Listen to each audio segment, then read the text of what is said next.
வணக்கம். இந்த இடத்தில் நாம் குஜராத் மாநிலத்தில் அகமதாபாத்தில் நேற்று நடந்த ஏர் இந்தியா விமான விபத்தை பற்றி தான் பார்க்க போகிறோம்.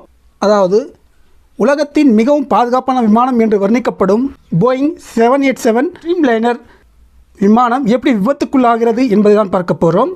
அதாவது இந்த விஷயத்தை சில ஏவியேஷன் எக்ஸ்பர்ட்ஸ் ஏன் வினோதமானது என்று கூறுகிறார்கள் என்பதையும், இதற்கு முன்பு இதே அகமதாபாத் ஏர்போர்ட்டில் நடந்த இது போன்ற இன்னொரு விமான விபத்தை பற்றியும் பார்க்க போகிறோம். இந்த வீடியோ லைக் பண்ணுங்கள். நம்ம சேனலை நீங்கள் சப்ஸ்கிரைப் பண்ணலாம், சப்ஸ்கிரைப் பண்ணிடுங்க.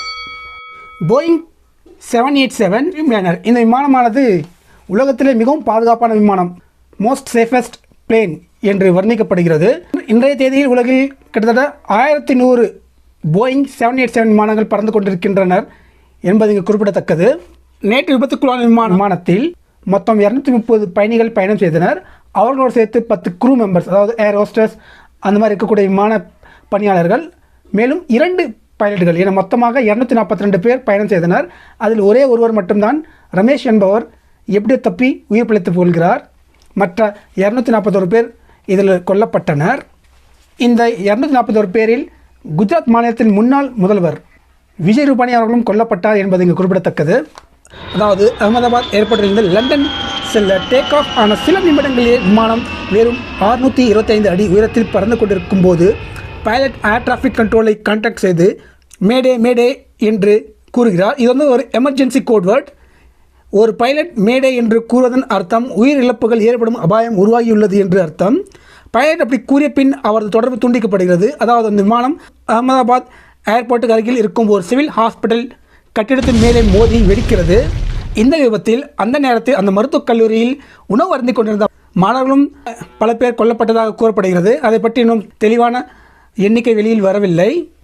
காரணம், இந்த விமானம் விழும் வீடியோவை பார்த்தால் விழுவதற்கு முன் இதன் நோஸ், அதாவது மூக்கு மேல் நோக்கி தான் இருக்கிறது. அதன் பின் சடனாக தான் இந்த விமானம் அப்படியே கீழ் நோக்கி சென்று விழுந்து நொறுங்குகிறது. பொதுவாக விமான விபத்துகளில் விமானங்கள் மூக்கு கீழ் நோக்கி சென்று அது விழுந்து நொறுங்கும்.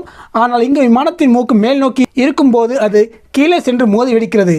இதற்கு காரணம் 2 பக்கமாக இருக்கும் 2 என்ஜின்களும் சம நேரத்தில் கோளாறு ஏற்படுவதுதான் என்று கூறப்படுகிறது. ஆனால் இது மாதிரி நடக்கிறது பார்த்திங்கன்னா ரொம்பவே எக்ஸ்ட்ரீம் என்று சொல்கிறார்கள். இந்த மாதிரி நடக்க வாய்ப்பே மிக மிக குறைவு என்று சொல்கிறார்கள்.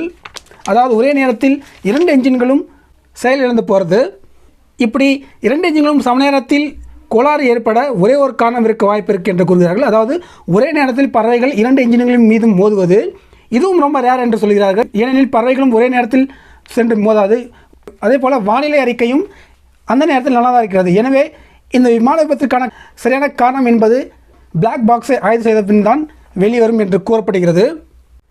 இதற்கு முன்பு 1988ஆம் ஆண்டு இதே அகமதாபாத் ஏர்போர்ட்டில் லேண்டிங் செய்ய முயற்சித்த இந்தியன் ஏர்லைன்ஸின் ஃப்ளைட் 13 விழுந்து நொறுங்கியது. இதில் அந்த விமானத்தில் பயணம் செய்த 135 பேரில் 133 பேர் கொல்லப்பட்டனர்.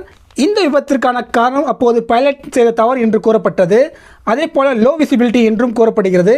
இந்த வீடியோ பிடிச்சா லைக் பண்ணுங்கள். நம்ம சேனலுக்கு சப்ஸ்கிரைப் பண்ணலாம், சப்ஸ்கிரைப் பண்ணுங்கள். நன்றி.